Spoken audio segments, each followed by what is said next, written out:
आनंद उत्सव में सभी पिरामिड मास्टर्स को नमस्कार। तो अभी डॉक्टर रंजन किस टॉपिक पे बोलने वाले हैं? टॉपिक पता है? किसी ने नोटिस की? 7 बॉडी। Very nice. तो 7 बॉडी टॉपिक को शुरू करने से पहले डॉक्टर से पूछो कितने लोग देखते हैं? कुछ लोग तो देखते हैं। समझ में आता है क्या क्या उसमें जवाब दिए जाते हैं? वहां पर जो हर एक जवाब होता है, हर एक आंसर होता है, उसको 7 बॉडी से अगर कोरिलेट करके अगर हम समझने लग जाएं तो बहुत आसानी से आपको समझ में आ जाएगा कि ये क्या चल रहा है। डॉक्टर से पूछो देखने के बाद भी कुछ लोग बात को नहीं समझ पाते, नहीं पकड़ पाते। तो 7 बॉडी का जो अभी सेशन है यह आपको शायद आपको कंसेप्ट क्लियर कर देगा। तो 7 बॉडी के टॉपिक तो आपने पहले भी सुना होगा, है ना? मास्टर बनो प्रोग्राम, कितने लोगों ने मास्टर बनो प्रोग्राम अटेंड किया हुआ है? तो हर मास्टर बनो में तो 7 बॉडी करते हैं। तो थोड़ा नाम बता दीजिए 7 बॉडी के। 7 बॉडी के नाम क्या क्या हैं? फिजिकल बॉडी आसान है, वो तो तुरंत दिख जाता है। हाँ, physical body, etheric body, etheric body को एनर्जी बॉडी भी कहते हैं। इथरिक बॉडी के बाद एस्ट्रल बॉडी, फिर मेंटल बॉडी, फिर कॉजल बॉडी। कॉस्मिक, निर्वाणिक हम किनारे रखें, सिर्फ 5 तक ठीक से समझ लें। तो जब भी हम कभी भी कुछ भी बात करते हैं, हमें यह समझ में आना चाहिए कि ये किस बॉडी की बात हो रही है। और ये 5 बॉडी या 7 बॉडी हम सभी के पास है। ऐसा कोई भी व्यक्ति नहीं है जिसके पास कॉजल बॉडी नहीं है, मेंटल बॉडी नहीं है। मेंटल बॉडी, हाँ, वो कितना प्योर है और कितना डेवलप्ड है, 2 कंसेप्ट, प्योरिटी एंड डेवलपमेंट, ये भी समझना जरूरी है। हम स्नान करते हैं तो उससे प्योरिटी होती है, फिर बाद में अगर हम इत्र लगाते हैं तो वो एक डेवलपमेंट है ना? तो कल्चर, प्योरिफिकेशन एंड डेवलपमेंट दोनों को मिलाकर एक सिंगल वर्ड बोलते हैं कल्चर। तो हमें 7 बॉडी को समझकर उनको कल्चर करना चाहिए।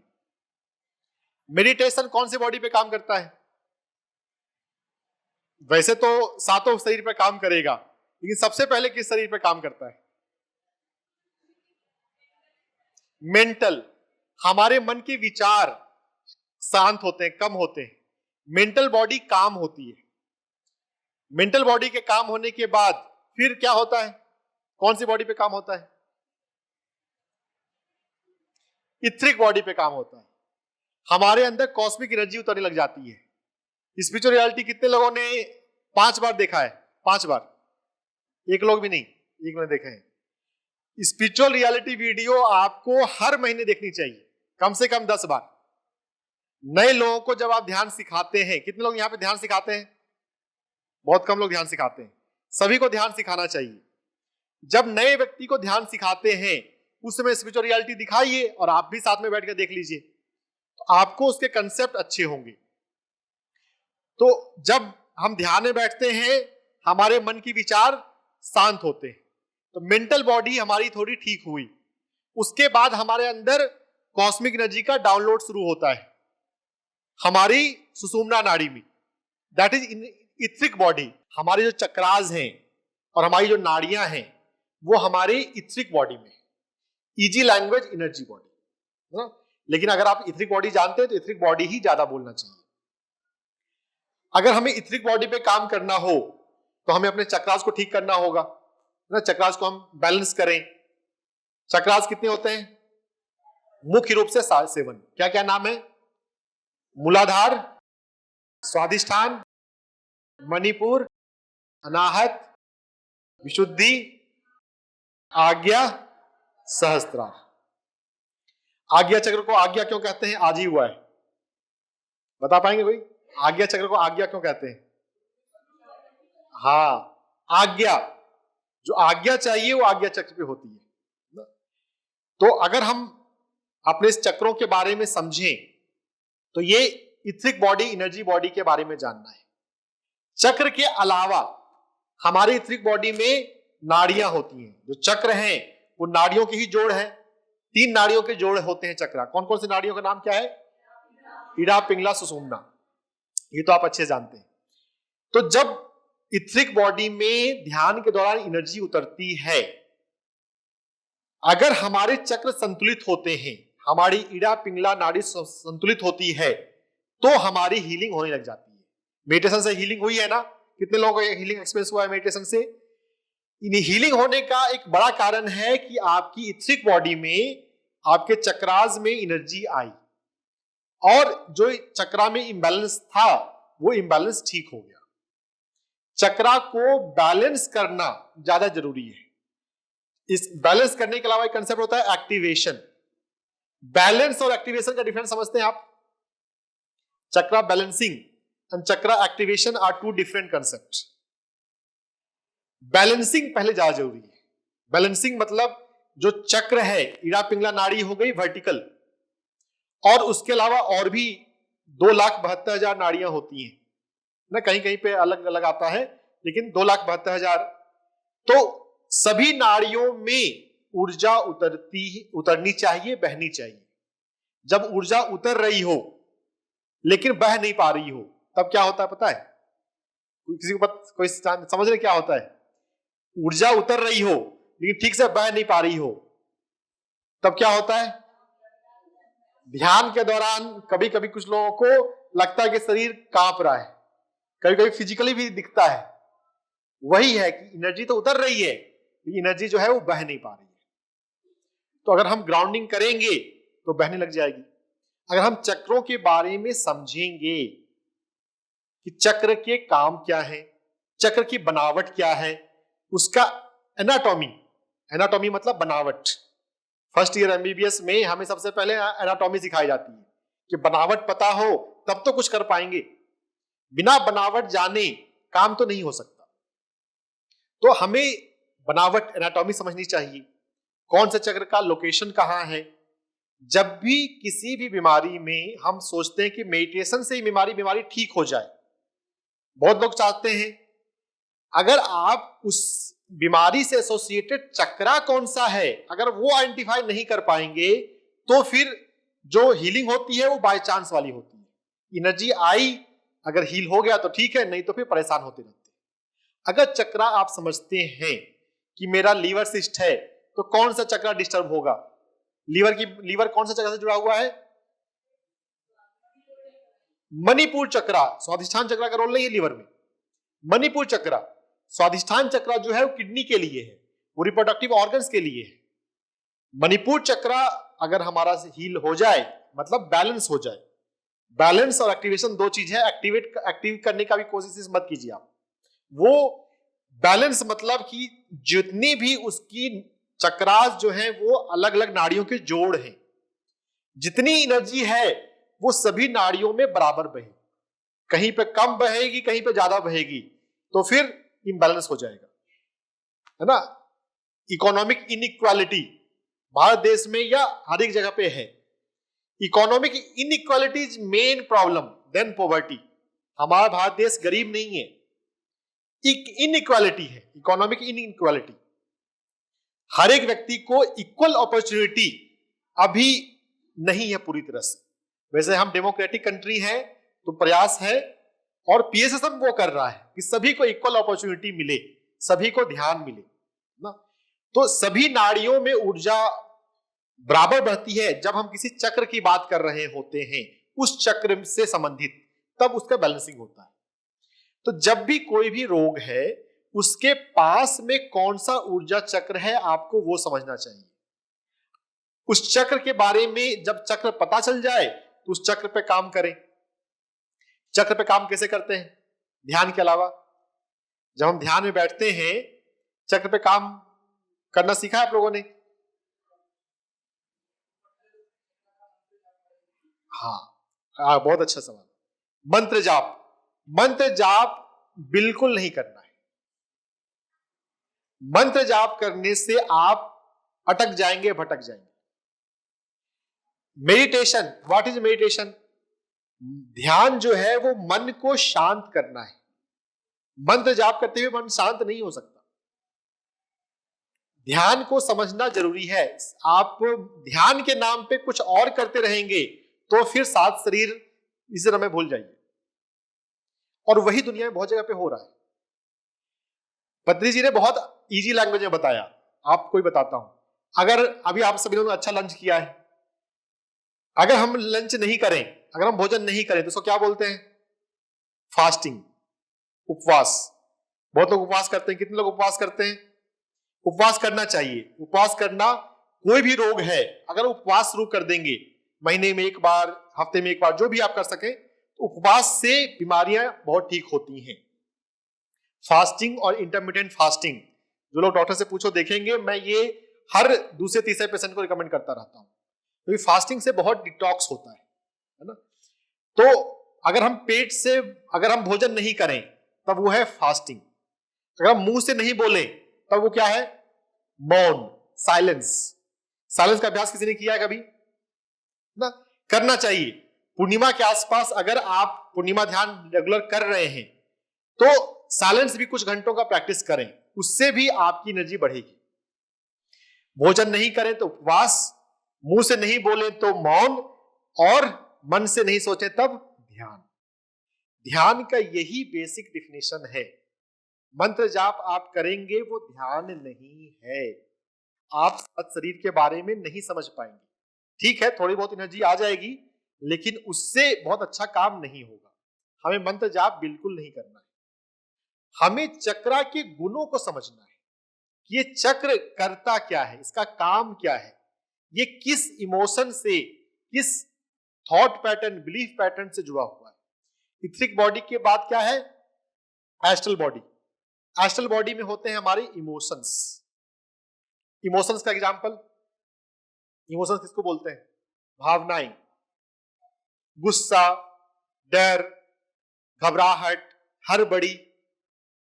तो इमोशंस अगर हमारे शांत हो तब हमारी एस्ट्रल बॉडी शांत होगी। जब ध्यान के अलावा नियम बनाया गया है स्वाध्याय का। स्वाध्याय क्या करता है? स्वाध्याय आपको यह अलाउ करता है कि आप समझ पाए कि आपको अपने इमोशन, कौन से इमोशन पे, कौन से थॉट पैटर्न पर काम करना है। जब तक आप इमोशंस पे और थॉट पैटर्न पर काम नहीं करेंगे, जब तक आप अपनी एस्ट्रल बॉडी और मेंटल बॉडी पे काम नहीं करेंगे, तो ग्रोथ कैसे होगा, हीलिंग कैसे होगी ना।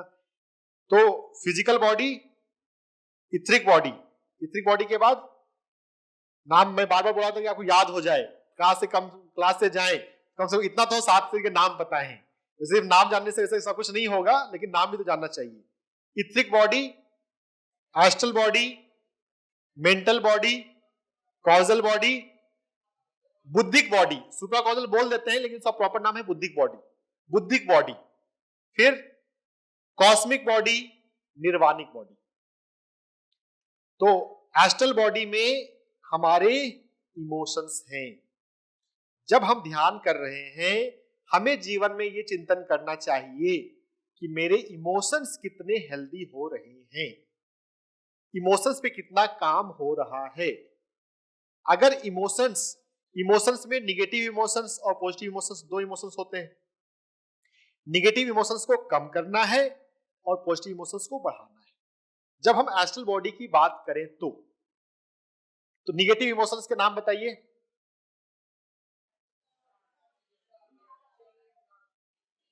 लुई एल्हे की पुस्तक को मैं बहुत रिकमेंड करता हूं। डॉक्टर से पूछो में you can heal your life, you can heal your life कितने घरों में है पढ़ने? तो यू कैन हील लाइफ के अलावा ही लुई एल्हे की पुस्तक है खुद से प्रेम करो। तो लुई एल्हे अपनी पुस्तक में बोलती है गुस्सा और डर। जिन लोगों ने you can heal your life पढ़ा होगा वो शायद नोटिस भी करेंगे। गुस्सा और डर, अगर ये 2 इमोशन अगर आप ठीक कर ले तो कैंसर भी ठीक हो जाएगा। जब हम 7 बॉडी को समझें तो कैंसर या एमएनडी या कोई भी बीमारी बड़ी नहीं है।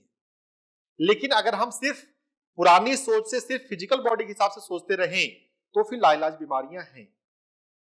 हमें 7 बॉडी के सिस्टम को समझना है, और उसमें भी अभी जो नीचे के बॉडी हैं, इथरिक बॉडी जिसमें 7 चक्रास हैं, और astral body, emotional body, emotions. बारी बारी से जितना समय है उतना मैं आपको सभी कुछ बताने की कोशिश करूंगा। एस्ट्रल बॉडी में इमोशंस, निगेटिव इमोशंस और पॉजिटिव इमोशंस। तो कोई 1 साल से ज्यादा ध्यान करते हुए कितने लोगों को यहाँ पे हो गया है? जितने इतने लोग हैं उसमें से कोई ईमानदारी से बताइए आपको अपने भीतर के कौन से इमोशंस को पे काम करना है आपको? कोई भी बोल सकते हैं। निगेटिव इमोशन में कौन सा इमोशन? निगेटिव इमोशन पे काम, गुस्से पे काम करना है, गुस्से पे काम करना है, और डर पे काम करना है, और हाँ, चिड़चिड़ापन। Very good, clap for this girl. चिड़चिड़ापन, इरिटेशन। आप नोटिस करेंगे समाज में कोई कोई बच्चे छोटी छोटी बातों में इरिटेट हो जाते हैं। कुछ लोग ट्रैफिक सिग्नल है तो भी ठीक है, ट्रैफिक खुल जाएगा, थोड़ी देर इंतजार करो ना, गाने सुनो तब तक, है ना। सब लोग इरिटेट नहीं होते, डिफरेंट लोगों का इरिटेबिलिटी डिफरेंट होता है। एंजाइटी, इरिटेबिलिटी को आप एंजाइटी से जोड़ सकते हैं। कुछ लोग जल्दी एंग्जियस हो जाते हैं, कुछ लोग अंदर थोड़ा धैर्य होता है। तो अपने negative emotions, anxiety, irritability, anger, fear, डर, उसको पहचान कर उस पर काम करना है, तब जाकर हीलिंग होगी। कोई भी रोग है तो बीमारी के नाम से ज्यादा इंपॉर्टेंट है कि उस व्यक्ति को इमोशन कौन से आते हैं। अपने इमोशन, जब हम बोलते हैं कि ध्यान से प्रोग्रेस लाइफ पे कितना हुआ, आपको यह देखना चाहिए कि मेरे भीतर निगेटिव इमोशन कितने कम हुए। पॉजिटिव इमोशन का नाम बताइएगा, कोई एक या दो पॉजिटिव इमोशन। आनंद, आनंद है, और खुशी। खुशी और आनंद एक ही स्पेक्ट्रम में है ना। स्पेक्ट्रम मतलब खुशी थोड़ा सा छोटा सा है, आनंद उसी का बड़ा रूप है, खुशी का ही बड़ा रूप आनंद है। लव, लव भी कह सकते हैं। तो आपके जीवन में कितनी खुशी, कितना प्रेम, कितना आनंद बढ़ा, ये आपका इंडिकेटर है कि मेडिटेशन आपका आगे बढ़ रहा है। आपकी इमोशनल बॉडी, एस्ट्रल बॉडी ठीक हो रही है। जितनी आपकी एस्ट्रल बॉडी अच्छी होगी उतना ऊपर का शरीर आपको समझना और उस पर काम करना इजी हो जाएगा, है ना। सिर्फ 7 शरीर के बारे में जान के सिर्फ हम ऊपर पे काम करें वो बहुत ज्यादा इंपॉर्टेंट नहीं है। आपकी एस्ट्रल बॉडी प्योर होनी चाहिए। प्योर का मतलब उसमें कोई भी निगेटिव इमोशन नहीं हो, उनको हम धीरे धीरे कम करते जाएं। तो कोई एक निगेटिव इमोशन बताइए, कोई भी एक निगेटिव इमोशन जिसपे हम प्रैक्टिकल सेशन भी कराएं थोड़ा। एंगर, जब कभी एंगर आ जाए तो क्या करना चाहिए? हाँ, गहरी सांस लेना चाहिए। इससे रिलेटेड एक प्रैक्टिकल अच्छा मेथड है वैगस ब्रीदिंग। तो मैं वो वैगस ब्रीदिंग अभी आपको कराऊंगा। जब भी कभी गुस्सा आया वैगस ब्रीदिंग कीजिए, आप अपने एंगर को थोड़ा सा कंट्रोल कर लेंगे। वैगस ब्रीदिंग में हम क्या करते हैं, नाक से गहरी सांस लेते हैं और मुंह से सांस छोड़ते हैं। ऐसे सांस छोड़ना जैसे सामने एक मोमबत्ती है और उसको बुझाना है। सभी लोग सीधे बैठिए। अपने निगेटिव इमोशन, एंगर को कम करने के लिए वैगस ब्रीदिंग का मेथड सीख लीजिए। हम मेडिटेशन में नहीं जा रहे हैं, हम निगेटिव इमोशन को हैंडल करने के लिए एक प्रैक्टिकल सीख रहे हैं जिसका नाम है वैगस ब्रीदिंग। नाक से गहरी सांस लें और मुंह से सांस छोड़ें।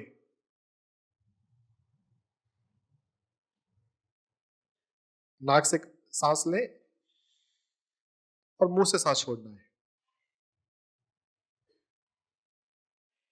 इस वैगस ब्रीदिंग की क्रिया में मुंह से श्वास छोड़ना ज्यादा इंपॉर्टेंट है, और ये जितना धीरे धीरे आप करेंगे, सांस छोड़ने की प्रक्रिया जितना धीरे धीरे करेंगे, आपका एंगर उतना अच्छा कंट्रोल होगा। जब भी कभी एंगर या कोई भी निगेटिव इमोशन आए तो 5 बार अच्छे से कीजिए, आंख बंद करके। नाक से सांस लें और मुंह से सांस छोड़ें।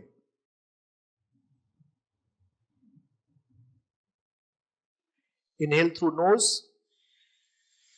And exhale through mouth. Vagus breathing के बाद आंखें आपने खुद से खोल ली। चलिए आप खोल लीजिए जिन लोगों ने नहीं खोला। जब भी हम सेशन में हैं तो इंस्ट्रक्शंस का वेट करें आइडियली। तो जब भी आप किसी भी निगेटिव इमोशन से परेशान हो, एंगर खासकर या एंजाइटी, तो उस समय आप वैगस ब्रीदिंग करेंगे तो थोड़ा सा कम हो जाएगा। और आप अपने मेडिटेशन के प्रोग्रेस को इसी बात से असेस करें कि आपका इमोशन कितना हेल्दी हो रहा है, कितना हेल्दी हुआ है। इमोशन के बाद हम अब जाएं mental body, lower mental body पर। जो कॉजल बॉडी है उसको हायर मेंटल बॉडी भी कहते हैं। जैसे बुद्धिक बॉडी को सुप्रा कॉजल बॉडी कह दिया जाता है, वैसे ही कॉजल बॉडी को हायर मेंटल बॉडी भी कह दिया जाता है। तो मेंटल बॉडी में, मेंटल बॉडी किस चीज का बना है? मेंटल बॉडी में क्या होता है? सभी लोग आंखें खोल लीजिए अब। मेंटल बॉडी में होते हैं हमारी सोच, हमारी सोचने का पैटर्न, बिलीफ पैटर्न और थॉट पैटर्न। तो हमारा बिलीफ पैटर्न और थॉट पैटर्न जितना गड़बड़ होता है उतना हम बीमार होते हैं। अगर हम हमारा सोचने का तरीका, जो स्पिरिचुअलिटी का सिस्टम है, हार्मोनियस स्पिरिचुअल सिस्टम, उससे जब अनुकूल हो जाए तो रोग ठीक हो जाएंगे। जब भी हम कभी कोई बोलते हैं कोई भी बीमारी है, तो इमोशन के अलावा माइंड का भी कोई पैटर्न, सोचने का थॉट पैटर्न, बिलीफ पैटर्न, उसमें कहीं पर कुछ तो गड़बड़ होगा। जैसे मेडिटेशन करते हुए आपका thought pattern, belief pattern change हुआ है, कुछ कोई एग्जांपल देंगे आप में से किन्हीं का? क्या चेंज हुआ? क्या क्या क्या पॉजिटिविटी हुई? हाँ, पहले, ठीक है, धन्यवाद। तो थॉट पैटर्न, बिलीफ पैटर्न, हम कोई एक स्टेटमेंट है, जैसे दुनिया के सारे पॉलिटिशियन करप्ट होते हैं, ये थॉट पैटर्न पॉजिटिव है कि निगेटिव है? निगेटिव है। अब जो इतने पॉजिटिव नहीं हुए आपके जितने, वो बोलेंगे ठीक तो है, सही तो है, ये सही नहीं है। हम चीजों को जनरलाइज कर देते हैं। जब हम कम जानते हैं तो हम ज्यादा जनरलाइज करते हैं। जितना हम कम जानते हैं उतना ज्यादा हम जनरलाइज करते हैं। तो हमारा मेंटल बॉडी ठीक करने के लिए आपको लुई हे को पढ़ना चाहिए, खुद से प्रेम करो और you can heal your life. हर बीमारी के लिए कौन सा विचार पैटर्न, थॉट पैटर्न जिम्मेदार है, ये लुई हे ने अपनी किताब के आखिरी में दे के रखती है। You can heal your life किताब के अंदर, इस किताब में नहीं दिया गया है, जो पीले कवर की you can heal your life है, उसमें यह चीज मेंशन है। हर बीमारी का, जब भी किसी भी बीमारी से आप परेशान हैं, आप उसका जाके देखिए उसका थॉट पैटर्न कौन से है। अगर आपने अपने बिलीफ पैटर्न, जब निगेटिव थॉट पैटर्न को बिलीफ पैटर्न बोलते हैं, थॉट पैटर्न निगेटिव भी हो सकता है, पॉजिटिव भी हो सकता है। तो अगर आपने अपने बिलीफ पैटर्न को पहचान लिया कि मेरी बीमारी से जुड़ा हुआ कौन सा बिलीफ पैटर्न है, उस पर काम किया, तो हीलिंग हो ही जाएगी। हीलिंग बहुत इजी है दोस्तों, हम नहीं जानते हैं, हम सिर्फ दवाइयों से कोशिश करते रहते हैं, इसीलिए हीलिंग नहीं होती। बिना दवा लिए हर बीमारी को घर बैठे आप ठीक कर सकते हैं, अपनी इथरिक बॉडी, अपनी एस्ट्रल बॉडी, अपनी मेंटल बॉडी, अपनी कॉजल बॉडी पे काम करके। 7 बॉडीज है ना, 5 पे ही मैं काम करने के लिए बोल रहा हूं, लेकिन समझना होगा। सिर्फ ये ऐसी बात नहीं है कि हाँ बस आंख बंद करके बैठ जाएं और अपने आप ऑटोमेटिक 7 बॉडी सब हील हो जाएंगी, नहीं होगा वो। आपको चिंतन करना होगा, आपको स्वाध्याय करना होगा कि मेरी कौन सी बॉडी पे मैं अभी काम करूं, मैं अपने सोचने के पैटर्न को कैसे चेंज करूं। अब जैसे मैंने पॉलिटिशियन वाला जो एग्जांपल दिया, ऐसा ही एक और एग्जांपल देता हूं। इस दुनिया में बहुत कंपटीशन है, ये राइट है, पॉजिटिव है कि क्या है? दुनिया में बहुत कंपटीशन है। क्या ये पॉजिटिव, क्या ये पैटर्न ठीक है? नो। दुनिया जो कंपटीशन का कंसेप्ट है, ये एक नेगेटिव बिलीफ पैटर्न है। जितना आपका इसमें विश्वास होगा उतना आपके लाइफ में स्ट्रगल रहेगा। आपके जैसा दुनिया में कोई दूसरा नहीं है। अपने जैसा आप पूरे पृथ्वी पर घूमेंगे, पूरे ब्रह्मांड में घूमेंगे टॉर्च जलाकर, तो भी कोई दूसरा नहीं मिलेगा। आप इतने यूनिक हैं। लेकिन हम अपने यूनिकनेस को भूल जाएं और दुनिया के भेड़ चाल में शामिल हो जाएं तो अलग अलग बिलीफ पैटर्न हमारी लाइफ में आ जाते हैं। हमारी मेंटल बॉडी करप्ट हो जाती है। करप्शन हमारी मेंटल बॉडी में ज्यादा है। जिन लोगों को लगता है कि दुनिया में करप्शन ज्यादा है, बेसिकली उनके मेंटल बॉडी में करप्शन ज्यादा है। ये दुनिया अपने आप में बहुत अच्छी है। भगवत गीता का सार 3 लाइन में आता है। पुराण क्या है, कोई बता सकते हैं? भगवत गीता का 3 सार। जो हुआ अच्छा हुआ, जो हो रहा है अच्छा हो रहा है, जो होगा अच्छा होगा। ये बिलीफ पैटर्न आपके मेंटल बॉडी में होना चाहिए। जब तक ये बिलीफ पैटर्न आपकी मेंटल बॉडी में सेट नहीं होगा, हीलिंग कैसे होगी?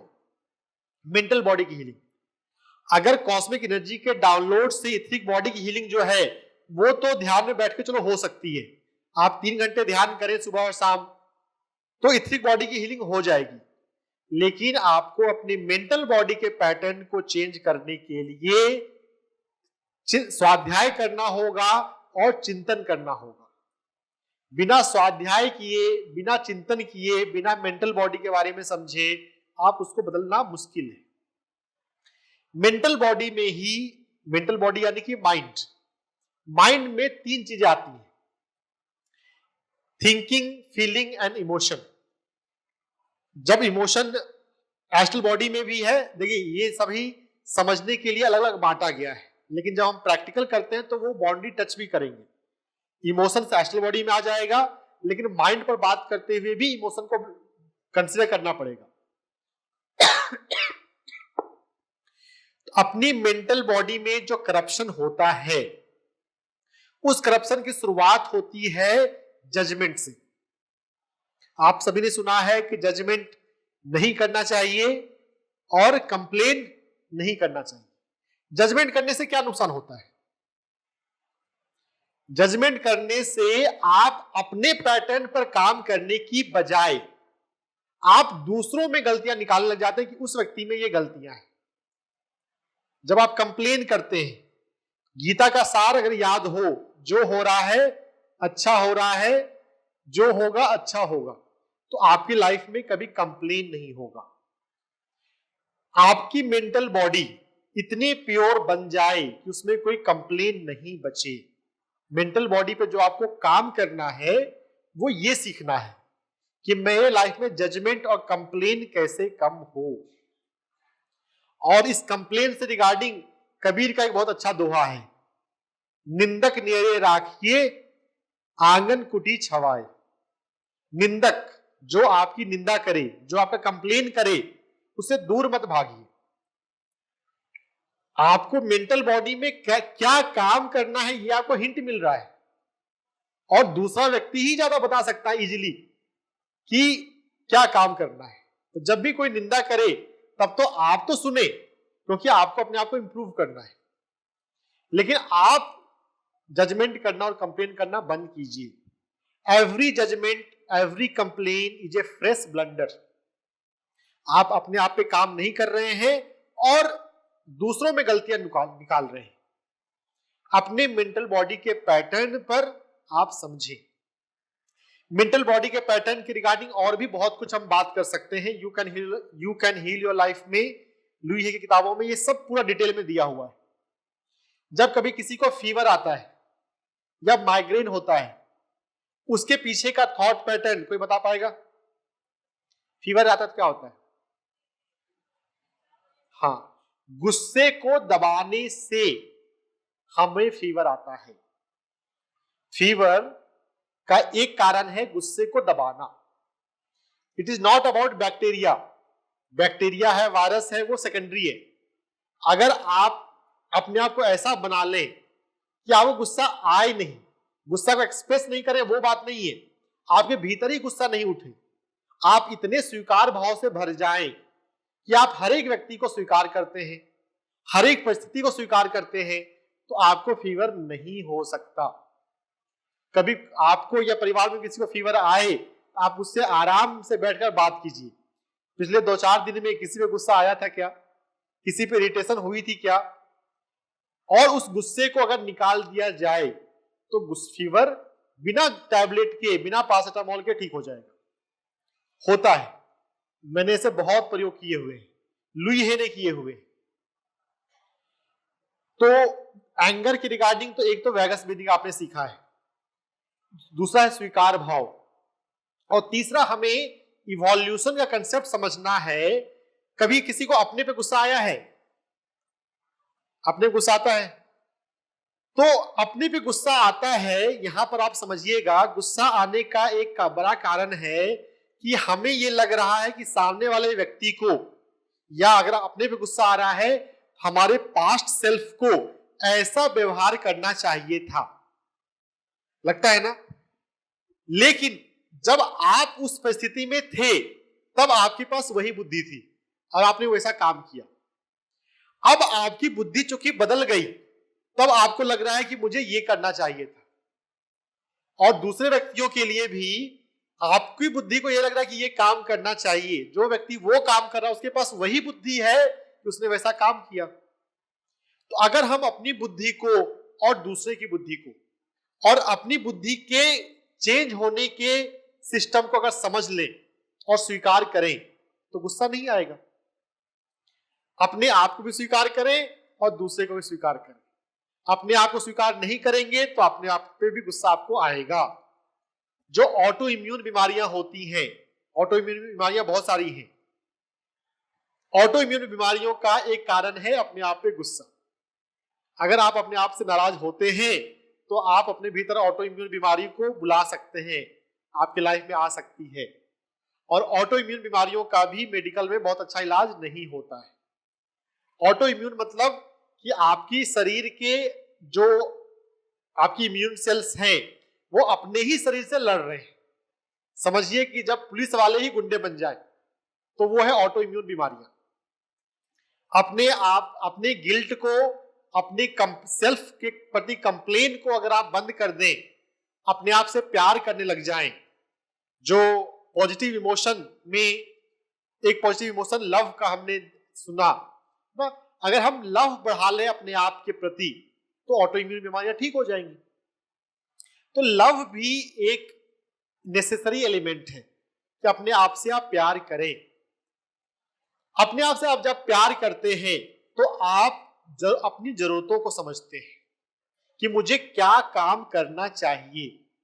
जब मेंटल बॉडी से हम आगे कॉजल बॉडी और फिर बुद्धिक बॉडी, सुप्रा कॉजल बॉडी पे काम करने की बात करें, तब यहां पर सेल्फ लव और ज्यादा काम आएगा। सेल्फ लव लुई हे ने जितना बात किया है, जिन लोगों ने लुई हे को थोड़ा बहुत पढ़ा होगा तो लुई हे सेल्फ लव की बात करती है। देखिए सेल्फ लव का कंसेप्ट जितना लुई हे ने बोला है उससे ज्यादा डीप है कि आप अपनी जरूरतों को समझें कि 7 शरीर में मुझे किस शरीर पर काम करना है। अभी मुझे इथरिक बॉडी पे काम करना है। इथरिक बॉडी यानी कि चक्रास ना, 7 चक्रा, चलो फोटो लगा दीजिए स्लाइड। अभी मुझे कौन से चक्रा पे काम करना है, या इमोशन, मुझे कौन से इमोशन पे, कौन से नेगेटिव इमोशन पे काम करना है, या मुझे कौन से मेंटल बॉडी के पैटर्न पे काम करना है। यही काम अपने आप में बहुत टाइम टेकिंग है। अगर आप इस पर ठीक से काम करेंगे तो बात तो हीलिंग तो हो जाएगी। हीलिंग उतनी मुश्किल चीज नहीं है। मेन स्ट्रीम में भी बहुत सारे लोग एनर्जी पर और माइंड पर काम करते हुए बीमारियों को रिवर्स कर रहे हैं। डायबिटीज, अब बहुत सारे डॉक्टर ऐसे हैं जो डायबिटीज को ठीक कर रहे हैं। प्रॉपर कोर्स है डॉक्टरों के लिए, American college of life style medicine की तरफ से डायबिटीज को रिवर्स करने के लिए कोर्स। तो वहां पर लाइफ स्टाइल पर, माइंड पे और एनर्जी पे थोड़ा काम हो रहा है। हम माइंड से भी गहरे जा सकते हैं, और जब जाते हैं तब आता है कर्मा। हमारा जो कर्माज है वो हमारी कॉजल बॉडी से जुड़े होते हैं। जो हमारी मेंटल बॉडी में निगेटिव थॉट पैटर्न है, निगेटिविटी, कोई इंसान निगेटिव सोचता है, वो निगेटिव क्यों सोचता है? एक कारण है उसके कर्माज, उसके फैमिली के कर्माज। कर्माज के लेवल पे फैमिली का भी रोल होता है, माइंड के लेवल पे भी होता है, लेकिन कर्माज के लेवल पे ज्यादा होता है। तो अगर आप कर्म सिद्धांत अगर समझेंगे और कर्म सिद्धांत पर काम करेंगे तब आपकी कॉजल बॉडी इंप्रूव करेगी। कर्म सिद्धांत के बारे में सुनते हुए आपने सुना होगा, कर्म सिद्धांत का दूसरा नियम है कार्य कारण सिद्धांत। आपके जीवन में जो भी हो रहा है उसके पीछे कुछ कारण है। उस कारण को अगर आप पहचान लेते हैं और उस पर काम करते हैं तो हीलिंग हो जाएगी। तो मेडिटेशन से हीलिंग तब होती है, जी एनर्जी लेवल की हीलिंग तो ध्यान में बैठने से हो जाएगी। एस्ट्रल बॉडी की हीलिंग अगर आप इमोशन पर काम करेंगे, अपने निगेटिव इमोशंस को, इरिटेशन, एंगर, डर, उसको कम करेंगे तो हीलिंग हो जाएगी। मेंटल बॉडी के लेवल पे negative thought pattern, belief pattern को पहचान कर उसको पॉजिटिव करेंगे तो हीलिंग हो जाएगी। लेकिन कर्मा लेवल पे आपको अपने लाइफ में पॉजिटिव कर्मा जोड़ना होगा। और पॉजिटिव कर्मा के साथ साथ एक बड़ा अच्छा कंसेप्ट है धर्मा। सुना है आपने धर्मा? व्हाट इज धर्मा? कोई बात बता सकते हैं धर्म क्या होता है? धर्मा इज पर्पस ऑफ लाइफ। आपका जन्म क्यों हुआ है, इस बात को समझ लेना। और जब आप समझ लेंगे तो आप उस चीज को जीने लग जाएंगे। एक बार आपको अपना धर्मा समझ में आ जाए, फिर आप मोबाइल पर, व्हाट्सएप पर टाइम अपना वेस्ट नहीं कर सकते। आप चिट चैटिंग में अपना समय बर्बाद नहीं कर सकते, क्योंकि आपको समझ में आ गया है this is my purpose of life. Purpose of life के अलावा आप जो भी करेंगे आपको टाइम वेस्टेज लगेगा। तो अपने जीवन में अपने पर्पस को ढूंढिए। और सभी लोगों के पर्पस में एक कॉमन बात होती है कि पर्पस में सेवा जुड़ी होती है। आप सेवा करते हैं, तो ऐसा सेवा का कार्य ढूंढें जिससे आपका भी भला हो, दुनिया का भी भला हो। मेडिटेशन में आप खुद से पहचाने, और जब तक समझ में नहीं आए, ध्यान सेवा को आप अपना पर्पस बना लें। Meditation teaching and meditation promotion. ध्यान आप सिखाते हैं तो भी सेवा होती है, दूसरों के जीवन में अच्छाइयां आती हैं। लेकिन ध्यान सिखाने के साथ साथ आप अपने आप से पूछा करें, what is my purpose of life? मेरा जन्म किस उद्देश्य से हुआ है? भगवत गीता में भगवान श्री कृष्ण अर्जुन को कहते हैं तुम्हारा जन्म युद्ध करने के लिए हुआ है। तो युद्ध करना अर्जुन का धर्म है। अर्जुन के लिए भगवान थे श्री कृष्ण, तो उन्होंने बता दिया आपको खुद से अपना पहचानना है। और अगर आपने पहचान लिया तो आपके जीवन में 24/7 आनंद आ जाएगा। जो हमारा कारण शरीर है ये पराचेतना का पार्ट है। जो हमारा 7 शरीर है इसको दो लेवल में भी डिवाइड किया जाता है, परा और अपरा। अपरा मतलब लोअर सेल्फ, परा मतलब हायर सेल्फ। हमारा जो कारण शरीर है वो हमारे हायर सेल्फ से ही जुड़ा है। तो हम अपने हायर सेल्फ को समझने लग जाते हैं। जब भी कभी आपको कुछ बात समझ में नहीं आए, मेडिटेशन में बैठिए, अपने हायर सेल्फ से पूछिए। आपका हायर सेल्फ आपका बेस्ट गाइड है। आपके हायर सेल्फ से जो डाउनलोड होगा आपके कारण शरीर में, और कारण शरीर के बाद जो है बुद्धिक बॉडी, जिसका दूसरा नाम है सुप्राकॉजल बॉडी, उसमें भी डाउनलोड होता है। आपको समझ में आता है कि मुझे ये करना चाहिए, और वो आप करते हैं, आपके जीवन में आनंद ही आनंद छा जाता है। हर एक बीमारी हील हो जाती है। पराचेतना को, हायर सेल्फ को समझना, अपनी कॉजल बॉडी, बुद्धिक बॉडी, अपनी मेंटल बॉडी, अपनी एस्ट्रल बॉडी, अपनी इथिक बॉडी पे काम करना, बिना दवा हर भी रोग को हील करने का बहुत इजी माध्यम है। साथ ही साथ इनलाइटमेंट पाने का भी। जब बात आती है आत्मज्ञान, आत्मज्ञान का मतलब क्या है? आत्मा को जानना तो है ही, आप अपनी पराचेतना को, अपने हायर सेल्फ को जान जाएं, अपनी कॉजल बॉडी और उसके बियॉन्ड को जान जाएं। आपका जीवन का उद्देश्य क्या है, और वो डायरेक्ट आपके सेंस में हो ना। क्या मुझे ये मेडिटेशन से क्लिक किया? जैसे अगर आप ध्यान प्रचार कर रहे हैं, ध्यान प्रचार क्यों कर रहे हैं? क्योंकि सीनियर मास्टर ने बोला है, तब आप आज्ञा का पालन कर रहे हैं। आपको अपना पर्पस ऑफ लाइफ कनेक्ट नहीं हुआ है। अगर पर्पस ऑफ लाइफ कनेक्ट हो गया है तब असली इफेक्ट उसका आएगा, जो आपके कारण शरीर का विस्तार होगा। कारण शरीर और उसके बियॉन्ड हम काम करना सीखें। कारण शरीर के बाद है बुद्धिक बॉडी। तो नॉर्मली हम बुद्धि बोलते हैं तो मन से हम उसको एसोसिएट कर लेते हैं, लेकिन जब बुद्धिक बॉडी में बुद्धि है तब वहां पर उसका फोकस है कि हमारे पास नया ज्ञान, नई बातें क्या डाउनलोड होती हैं। इंट्यूशन। ध्यान करते करते कभी आपको लाइफ में ऐसा हुआ कुछ नया बात क्लिक किया हो? कभी हुआ है किसी को? ये जब होगा, ये सुपर कॉजल बॉडी की बात है, बुद्धिक बॉडी। आपको क्लिक किया आपकी बुद्धि में कि हाँ मुझे ये काम करना चाहिए, यह काम करना अच्छा है। इंट्यूशन। अपने जीवन में अपने इंट्यूशन को बढ़ाइए। इंट्यूशन के माध्यम से आपकी बुद्धिक बॉडी बड़ी होगी। धर्मा, पर्पस ऑफ लाइफ को जीने से आपके कारण शरीर बड़ा होगा और इंट्यूशन को फॉलो करने से आपकी बुद्धिक बॉडी बड़ी होगी। लेकिन अपनी परा चेतना पे काम आप प्रॉपरली तभी कर सकते हैं जब आपकी अपरा, lower self, mental body, astral body, ethic body pure हो चुकी हो। अगर आपकी नाड़ियों में ब्लॉकेज है, अगर आपके पास निगेटिव इमोशंस हैं, गुस्से का, डर का, एंजाइटी का, अगर आपके पास निगेटिव बिलीफ पैटर्न है तो आप परा चेतना से ज्यादा काम नहीं कर पाएंगे। अगर कभी अच्छा ध्यान हुआ तो शायद आप थोड़ा बहुत टच कर लें, लेकिन फिर से आप अपने लोअर लाइफ में अटक जाएंगे। लोअर लाइफ में आप नहीं अटके, उसके लिए आपको अपनी ethic body, astral body, mental body को प्योर करना जरूरी है। तो ध्यान करते हुए, ध्यान प्रचार करते हुए समझिए कि कैसे मैं अपनी लोअर बॉडीज को, इथिक, एस्ट्रल, मेंटल को प्योर करूं, कौन से नेगेटिव इमोशन मुझे छोड़ने हैं, और फिर अपने पर्पस ऑफ लाइफ को पहचानने पर फोकस कीजिए और अपने इंट्यूशन को फॉलो करने के काबिल बनिए। इंट्यूशन के माध्यम से आपका हायर सेल्फ हमेशा आपको गाइडेंस देता है लाइफ में कौन सा काम करें। Your best guide is your higher self. कभी किसी सीनियर मास्टर से मत पूछें, अपने हायर सेल्फ से पूछने से पहले। अगर आप अपने हायर सेल्फ से पूछ लेते हैं, आपको आंसर मिल जाता है तो आपको आंसर मिल गया ना।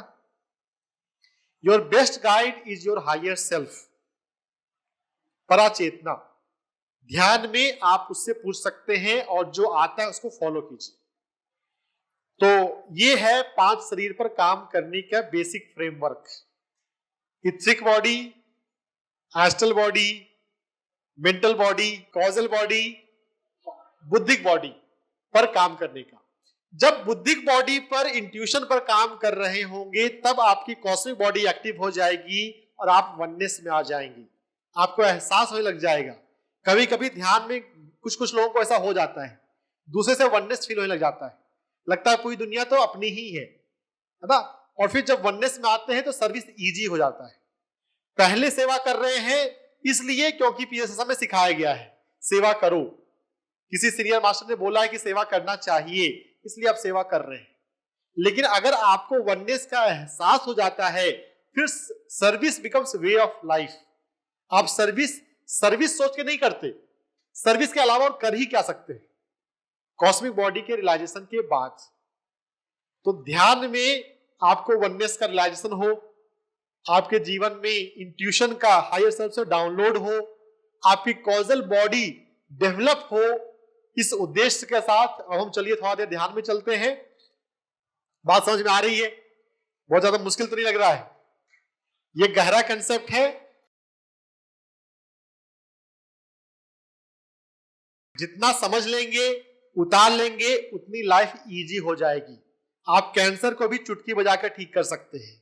एमएनडी भी कोई बड़ी बीमारी नहीं है, बशर्ते आपको इन सभी 5 पर काम करना है। छठा, सातवां कॉस्मिक बॉडी और निर्वाणिक बॉडी फिलहाल उसको छोड़ भी दें तो बहुत ज्यादा फर्क नहीं पड़ता। 5 बॉडी पर ही ठीक से काम कीजिए। बदले जीवन।